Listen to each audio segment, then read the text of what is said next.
ચૈત્ર મહિનામાં થતું મોટું કાર્ય એટલે કે કીડીઓ માટે કીડિયારું પૂરવાનું.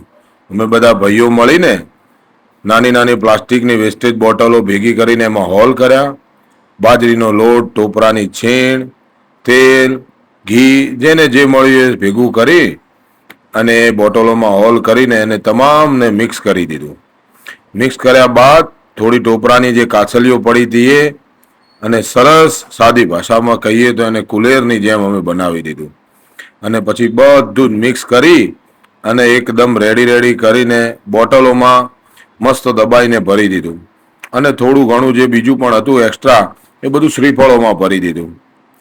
બધા વડીલો અને બધા ભાઈઓ ભેગા થઈને આજે ફ્રી હતા ગામડે તો આ કામ લીધું અને દરેક કીડીઓના જ્યાં જ્યાં ઘર હતા ત્યાં આવી રીતે બોટલો ગોઠવી દીધી. બધાને એમ થયું કે આજે ફ્રી છે તો લાવો આપણે આ કામ કરીએ. તો મિત્રો ચૈત્ર મહિનામાં કરવા જેવું પુણ્યનું કામ છે તો કીડીઓને કીડિયારું પૂરવાનું. શ્રીફળ આવી વેસ્ટેજ બોટલોમાં હોલ કરી અને અંદર આવી રીતે બધું લોટ ને કુલેર ને ભરી અને જ્યાં ઝાડ દેખાય કોઈ એવી અવાવર જગ્યા હોય જે બધી વગડામાં હોય કે આવી દરેક જગ્યાએ તમે આને મૂકી શકો છો. લોકો એવું કહે છે કે આ વસ્તુ કીડીઓને 12 મહિના ચાલે છે. તો મિત્રો તમે જોવો છો વિડીયોમાં ખરેખર અમને અમારા કાર્યનું રિઝલ્ટ મળ્યું. તમને સમય મળે તો તમે પણ આવું કરજો. સર્વ મિત્રોને જય દ્વારિકાધીશ.